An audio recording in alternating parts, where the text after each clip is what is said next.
नमस्कार. उद्या 10वीचा पेपर आहे आणि आज मी तुम्हाला व्याकरण या व्हिडिओमध्ये मी सगळं डिटेलमध्ये सांगणार आहे की पेपरमध्ये हेच व्याकरण येणार आहे. थोडं डिटेलमध्ये सांगणार आहे जेणेकरून तुमचं चुकायला नको. क्लिअर? चला, तर सर्वप्रथम आपण बघूया उपसर्ग. सर्वप्रथम काय बघणार आहे आपण?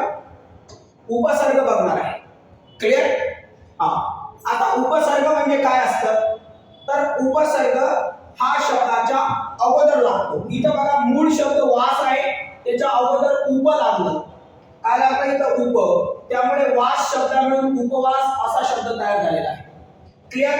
आता इथं बघा मूळ शब्द विश्वास, अ लागलं बघा इथं, आ लागलं. बरोबर आहे का नाही? फजितीचं काय झालं? फट, फजिती असं झालं. ऐन हंगाम, इथं बघा ऐन शब्द लागला, मूळ शब्द हंगाम आहे. इथं ऐन लागलं, पटापट माझ्याकडे लक्ष द्या, तुमचं कधीही चुकणार नाही. इथं प्रति लागलं, इथं काय लागलं? पड. बरोबर? त्याच्यानंतर इथं काय लागलंय? प्रति. इथं काय लागलं? कम. आणि हा मूळ शब्द कुवत म्हणजे कमकुवत आणि इथं लागलं गैर. याला म्हणतात उपसर्ग घटित शब्द. पक्क लक्षात ठेवा. त्यानंतर इथं बघा काय लागलं? परिपूर्ण. हे मी तुम्हाला होमवर्क साठी दिलेलं आहे, जेणेकरून हे तुम्ही काय करावं? रीडिंग करावं. एवढं लक्षात ठेवा की शब्द हा मूळ शब्द असतो, त्याच्या अगोदर कोणता तरी शब्द लागतो. हे बघा इथं लागलं फट. सु लागलं इथं म्हणजे सुभाषित झालं. जीव होतं तर त्याचं सजीव झालं. हे बघा इथं तुम्हाला असे अगोदर उमेद होतं तर नाव उमेद असं शब्द झालं. परीचं परी, परी शब्द असेल तर त्याच्या अगोदर तो परी शब्द कोणत्या तरी शब्दाला लागणार. परिपूर्ण शब्दाला परी शब्द लागणार. बरोबर? बघा सूरला काय लागलं? बेसूर शब्द लागलेला आहे. म्हणजे उपसर्ग हा शब्दाच्या अगोदर लागतो, एवढं लक्षात ठेवायचं. क्लिअर? आणि यामुळे तुम्हाला तुमचा एकही शब्द चुकणार नाही. चला, आता जो आपल्याला आहे प्रत्यय घटित शब्द. सर्व मुलांनी मन लावून फळ्याकडे लक्ष द्या. वही आणि पेन सोबतच ठेवायची आहे. त्यानंतर आहे प्रत्यय घटित. आता प्रत्यय हा शब्दाच्या नंतर लागतो. इथं मी काही एक्झाम्पल इथं तुम्हाला दिलेलं आहे. नदी प्लस कडे, नदीकडे शब्द तयार झालाय. झाडावर, झाडा प्लस वर. जन अधिक ता, दुकान अधिक दार. शान अधिक पणा, म्हणजे शहानला पणा शब्द लागलेला आहे, नंतर लागलेला आहे. इथं आता बघा निश शब्द कुठे लागलाय? शब्दाच्या नंतर. आणि म्हणून पोत निश असा शब्द तयार झालाय.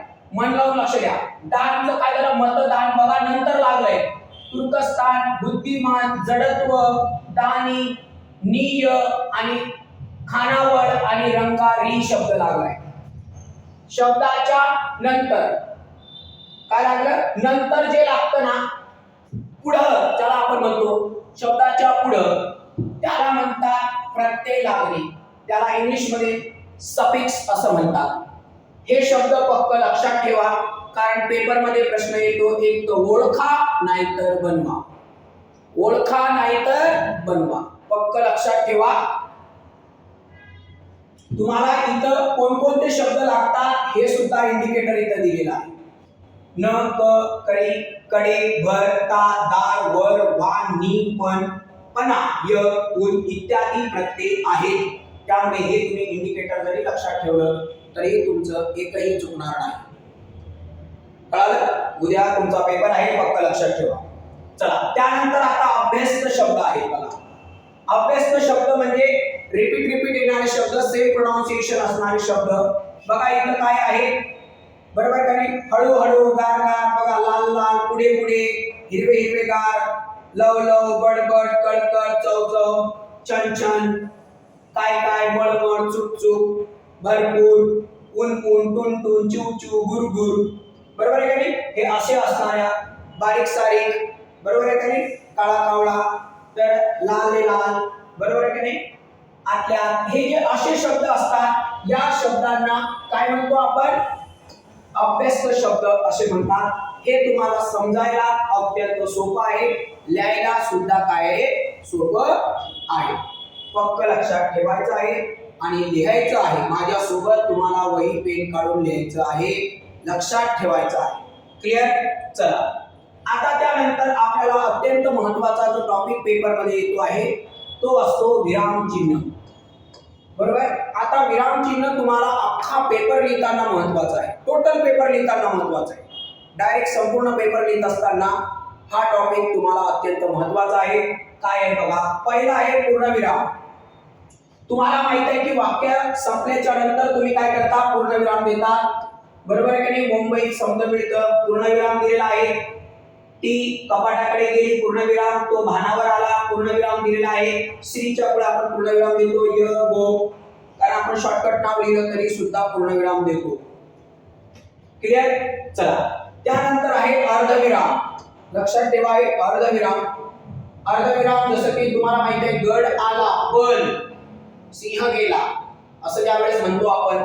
हे इथे एक उदाहरण दिलं बघा, मी जरा जाऊन येतं पण, इथं आपण तुम्हाला माहित आहे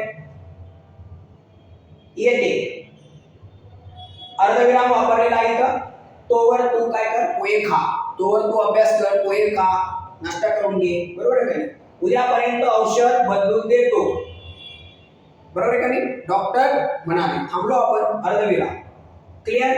असे खूप वाक्य आहेत याचे, तुमच्या पुस्तकात शोधून तुम्ही लक्षात ठेवू शकता. तुम्हाला विरामचिन्हाचं नाव, ते कसं लिहितात आणि त्याचा वापर कुठे करतात हे माहिती पाहिजे. नुसतं नाव माहिती असून चालत नाही, तर त्याचा वापर कुठे करतात हे सुद्धा माहिती पाहिजे. हा महत्त्वाचा टॉपिक आहे. त्यानंतर आहे स्वल्पविराम. बरोबर. आता स्वल्पविराम तर तुम्हाला माहिती आहे. बरोबर.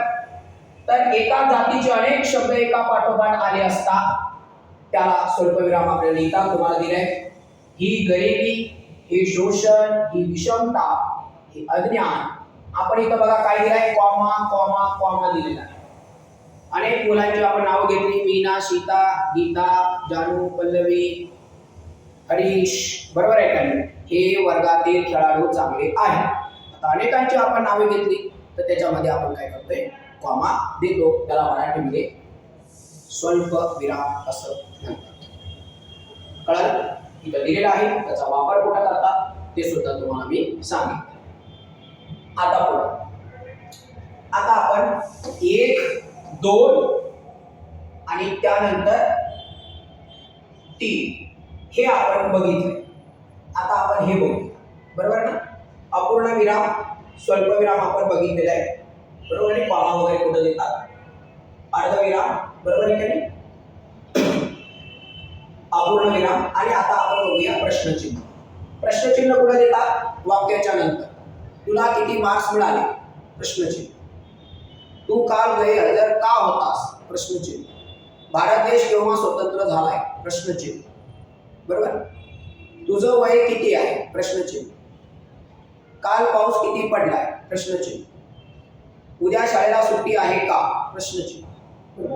तर आपण ज्यावेळेस काय विचारतोय, प्रश्न विचारतोय, त्यावेळेस आपल्याला काय दिलं जातं, प्रश्न चिन्ह. प्रश्न जेव्हा विचारतो त्यावेळेस आपल्याला शेवटी प्रश्नचिन्ह दिले जातं. त्यानंतर आहे उद्गारवाचक चिन्ह.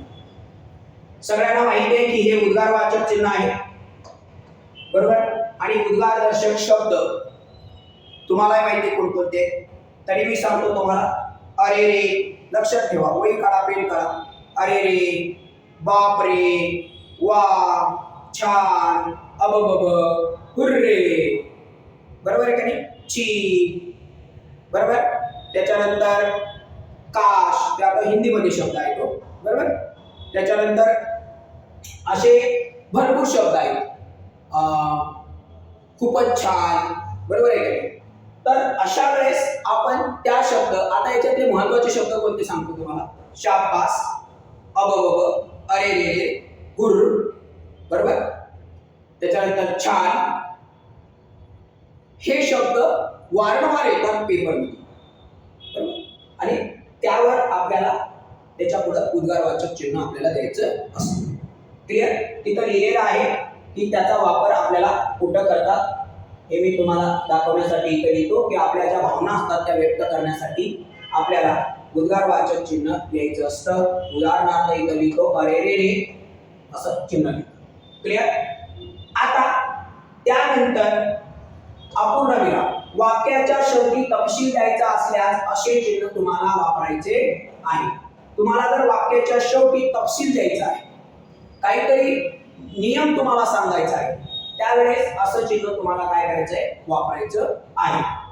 आता त्यानंतर महत्वाचं चिन्ह आहे संयोग चिन्ह. दोन वाक्यांना, दोन शब्दांना ते काय करतं हे वाचून घ्या तुम्ही. जोडतो मी एक्झॅक्ट तुम्हाला सांगतो कुठं वापरतात.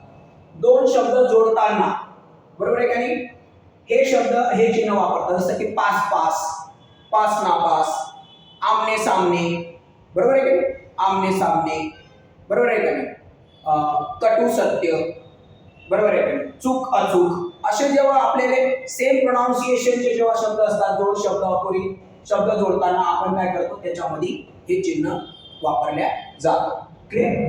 आता एक हे चिन्ह आणि त्यानंतर हे चिन्ह, हे दिसायला सेम आहे पण हे अपसरण चिन्ह असतं. तुम्हाला माहिती आहे की ज्या वेळेस आपण अशी एक लाईन ओढतो आणि इकडे आपली जागाच नसते, मग आपण काय करतो, इथं डॅश ओढतो इथं आणि इकडून द्यायला सुरुवात करतो. अशा चिन्हाला आपण अपसरण चिन्ह असं म्हणतो. लक्षात ठेवा ते कुठं वापरल्या जातं. क्लिअर. स्पष्टीकरण कळलं, हे वाचून घ्या. त्यानंतर आहे विकल्प बोधक चिन्ह. तुम्हाला माहिती आहे आपल्याला अचूक शब्द ज्यावेळेस ओळखायला देतात त्यावेळेस स्लॅश मारतात, बरोबर आहे ना, अशी स्लॅश मारतात आणि आपल्याला ओळखतात. जसं की आपल्याला अचूक शब्द ओळखा म्हणतात, पर्यायवाची शब्द आपल्याला देतात. जसं की आपल्याला देतात दीपावली, दीपावली, दीपावली, दीपावली, त्याची काना, मात्रा, विरांटी, उकार काय करतात वेगवेगळे देतात आणि म्हणतात अचूक शब्द ओळखा. त्याच्या वेळेस आपल्याला अशी स्लॅश देतात. ते आहे आपलं विकल्प बोधक चिन्ह, बरोबर. चला, त्यानंतर आहे आता हे दोन महत्वाचे आहेत, एकेरी अवतरण आणि दुहेरी अवतरण. पहिल्यांदा याचा वापर कुठं करतात ते मी तुम्हाला सांगतो. याचा वापर जगातील कोणताही एक विशिष्ट शब्द असेल तर तुम्हाला एकेरी अवतरण चिन्हाचा वापर केला जातो. उदाहरणार्थ महात्मा गांधीजी महान होते. आता महात्मा ही त्यांची पदवी आहे. अशा वेळेस एकेरी अवतरण चिन्हाचा वापर केला जातो. म्हणजे महात्मा हा शब्द एकेरी अवतरण चिन्हामध्ये टाकतात, बरोबर. सर ही एक पदवी आहे तर त्याला एकेरी अवतरण चिन्हामध्ये टाकतात. भारतरत्न, पद्मविभूषण, पद्मश्री, ज्ञानपीठ पुरस्कार, महाराष्ट्र भूषण, बरोबर का नाही, ऑस्कर पुरस्कार, बरोबर. त्याच्यानंतर नोबेल पुरस्कार. हे जे पुरस्कारिक शब्द आहेत, कुणाच्या पदव्या आहेत, जगातील विशिष्ट शब्द आहेत, हे जगातील सर्व विशिष्ट शब्द किंवा पदवी हे सगळे एकेरी अवतरण चिन्हामध्ये लिहितात. एवढं मात्र पक्क डोक्यात ठेवायचं आहे, तुमचं कधीही चुकणार नाही. आता तुम्हाला दुहेरी अवतरण चिन्ह कुठं वापरायचं आहे वाक्यामध्ये. तुम्ही पेपर लिहित असता, ग्रामर सोडवत असता, ज्यावेळेस दुसऱ्याच्या तोंडचे शब्द असतात, बरोबर आहे. जसं की महात्मा गांधीजी म्हणाले, कॉमा देतो आपण, बरोबर आहे का नाही. मी इथं लिहितो महात्मा गांधी म्हणाले, मग म्हणाल्यानंतर मी काय करणार, कॉमा देणार. आता जे पुढचं आहे ना ते सगळं दुहेरी अवतरण चिन्हात द्यायचं सगळं. राजू म्हणाला, कॉमा द्यायचं, त्याच्या पुढचं सगळं दुहेरी अवतरण चिन्हात द्यायचं. महात्मा गांधीजी म्हणाले, कॉमा, काय म्हणाले, तुम मुझे खून दो मैं तुम्हें आझादी दूंगा. तर ते आपले महात्मा गांधीजी त्यावेळी सुभाषचंद्र बोस म्हणाले, लक्षात ठेवा.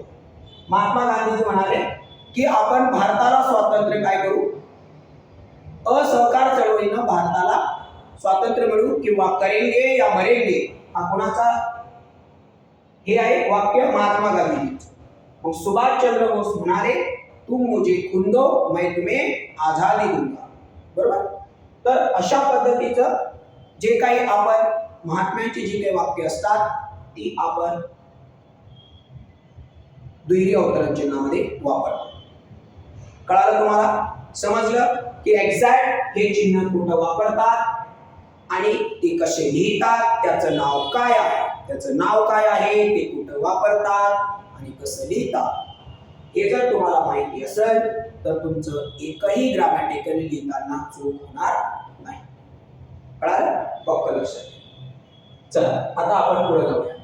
आता आपण काळ बघूया. काय बघूया आपण, काळ. तुम्हाला माहित आहे मेन काळ आहे वर्तमान काळ, भूतकाळ आणि भविष्यकाळ. वर्तमान काळ, भूतकाळ आणि भविष्यकाळ हे तुमचे अत्यंत महत्त्वाचे काळ आहे. परंतु मात्र आता इथं मी तुम्हाला सबस्टिट्यूट सगळे प्रकार शिकवणार आहे. पहिला आपला काळ आहे साधा वर्तमान काळ. या साधा वर्तमान काळाची मी तुम्हाला ट्रिक्स देतो. याच्या शेवटी त, ता, ती, ते आणि तो लागतो. हे त्याचे ट्रिक्स आहे. बघा, मी आंबा खातो तो लागलं, कृष्णा क्रिकेट खेळतो तो लागलं, प्रिया चहा पिते ते लागलं. झाला साधा वर्तमान काळ. कधी विसरायचं नाही, डायरेक्ट डोक्यात फक्त बदलून तास. त्याच्यानंतर आहे साधा भूतकाळ. आता इथं बघा, याच्या शेवटी सहसा सांगतोय मी तुम्हाला, ल, ला, ली, ले, ल्या असं लाव. बघा, रामने अभ्यास केला, ला लागलं. मी पुस्तक वाचले, ले लागलं. सीताने नाटक पाहिले, ले लागलं. तो मला म्हणाला, ला लागलं. याला म्हणतात साधा भूतकाळ. ट्रिक्स लक्षात ठेवा, कधीही विसरणार नाही. ओके, चला आता आपण बघूया साधा भविष्यकाळ. साधा भविष्यकाळ, आता क्रिया भविष्यकाळात घडलेली असते. इथं बघा काय, जाईल, येईल, होईल. काय म्हटलं मी लक्षात ठेवा. इथं 3 उदाहरणं लिहिलेले आहेत, पण मी जे बोलतोय ना ते पहिले वहीमध्ये लिहायचे. जाईल, होईल, करेल, गाईल, म्हणेल, सांगेल. हे शब्द जेव्हा वाक्याच्या शेवटी येतात तेव्हा साधा भविष्यकाळ होतो. Note down, note down. कळालं? उद्या पाऊस पडेल, पडत आहे का? नाही, ऍक्शन चालू नाही. उद्या परीक्षा संपेल आणि मी सिनेमाला जाईल. मी अभ्यास करेल. मी गावाला जाईल. माझी आई कंपनीत जाईल. माझे वडील शेतात जातील. मी उद्या पोहे खाईल आणि मी उद्या गावाला जाईल. समजलं? ऍक्शन चालू आहे का? नाही. याला म्हणतात साधा भविष्यकाळ. तुमच्या समोर आहे, मन लावून पाठ करायचं, लिहून घ्यायचं. इथं 3 वाक्य दिले, पण तुम्हाला 3 नाही द्यायचे, तुम्हाला 10 वाक्य द्यायचे. हे पण आणि हे पण. क्लिअर? समजलं? क्लिअर? ओके, चला आता आपण पुढे जाऊया. अपूर्ण वर्तमान काळ. आता अपूर्ण वर्तमान काळ म्हणजे काय असतं? माझ्या ट्रिक्स कडे लक्ष. अपूर्ण म्हणजे काही क्रिया झाली आणि काही क्रिया अजूनही चालू आहे. जसं की मी आता तुम्हाला व्हिडिओ मध्ये शिकवत आहे, तुम्ही माझ्या समोर बसलेले. मग तुम्ही काय केलंय? माझं ऐकत आहे आणि वहीमध्ये नोट्स काढत आहे. मग शिक्षक मुलांना शिकवित आहेत. ऍक्शन चालू आहे का नाही? ज्याची ऍक्शन चालू असते तो असतो अपूर्ण वर्तमान काळ. फक्त लक्षात ठेवायचं. इथं बघा, सुरेश पत्र लिहित आहे. लिहित आहे म्हणजे सुरेशची ऍक्शन काय आहे? चालू आहे. सुरेशची ऍक्शन कशी आहे? चालू आहे.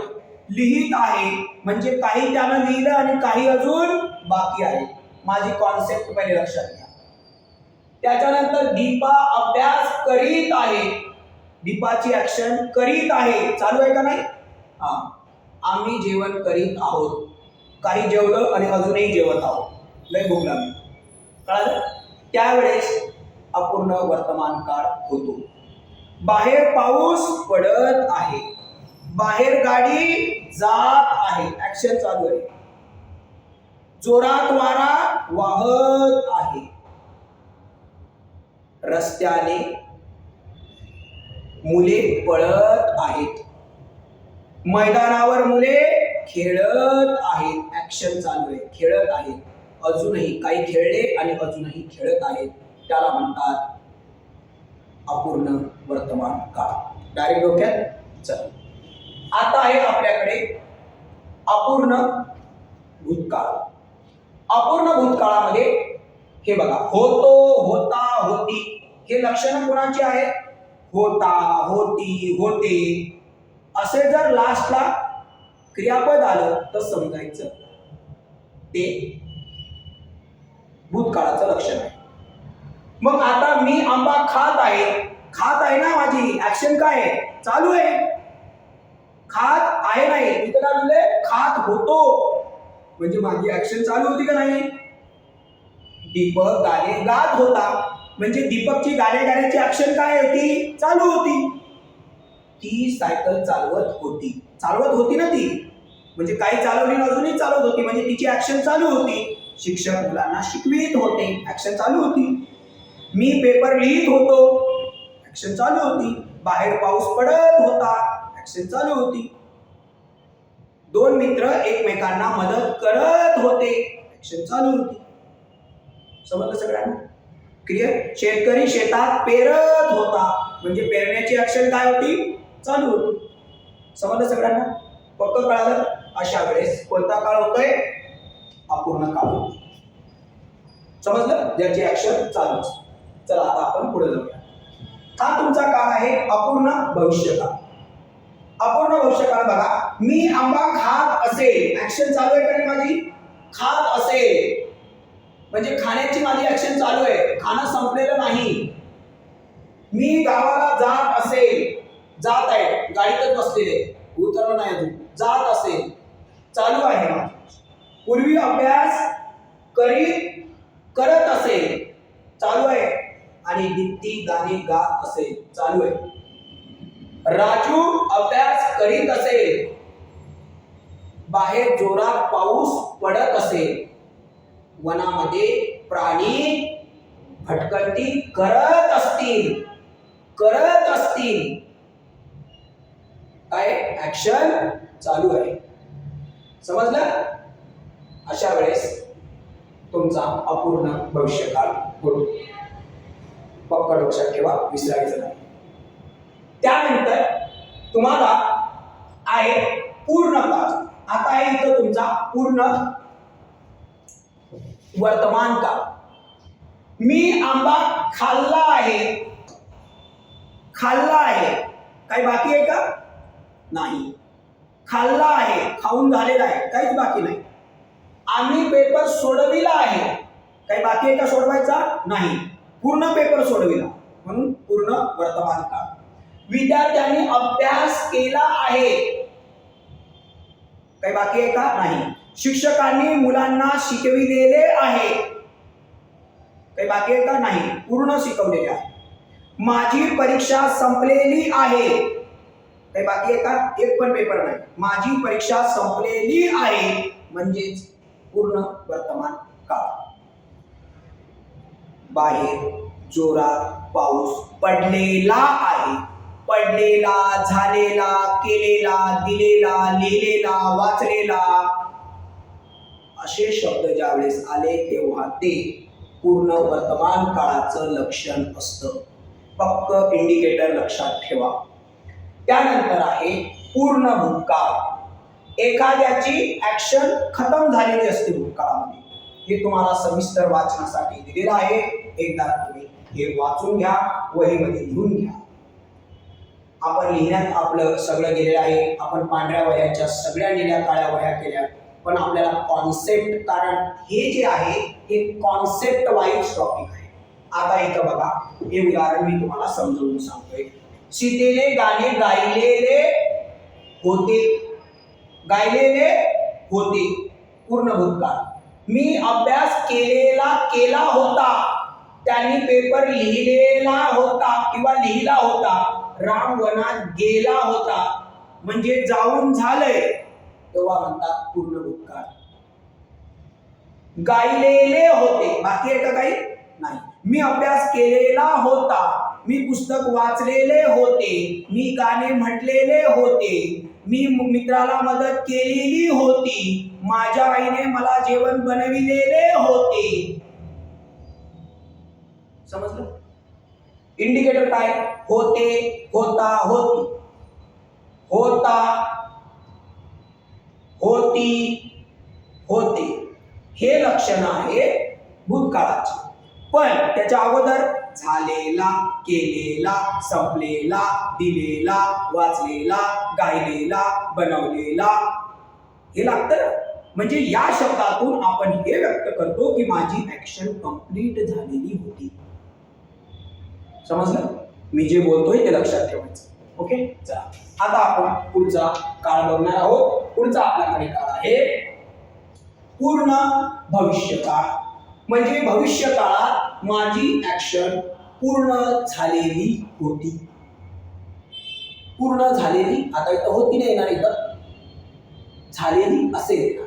बघा उदाहरण काय आहे इथं. उदाहरण, मी आंबा खाल्ला असेल, मी गावाला गेलो असेल. गेलो असेल कंप्लीट, डायरेक्ट गावात पोहोचलो. रस्त्यानं पण नाही, चालू पण नाही, डायरेक्ट पोहोचलो तिथे. पूर्वाने अभ्यास केला असेल, केला असेल, डायरेक्ट पूर्वाचा अभ्यास करून झालाय. आणि दीप्तीने गाणे गायले असेल, म्हणजे तिचं गाणे गाऊन झालेलं असेल. मी गावी गेलेलो असेल, मी मुलांना शिकविलेले असेल, मी निबंध लिहिलेला असेल, मुलांनी मैदानावर खेळलेले असेल, मुलांची परीक्षा संपलेली असेल, बाहेर पाऊस पडलेला असेल. आता इथं असेल याचे लक्षण कोणकोणते आहेत? भविष्यकाळाचे असेल, होईल, बरोबर, जाईल, येईल, देईल, पाहिल, हे सगळे इंडिकेटर भविष्यकाळ दाखवतो. पण तिथं तुम्हाला सांगितलेलं ऍक्शन कंप्लीट झाली, खाल्ला असेल, ऍक्शन कंप्लीट.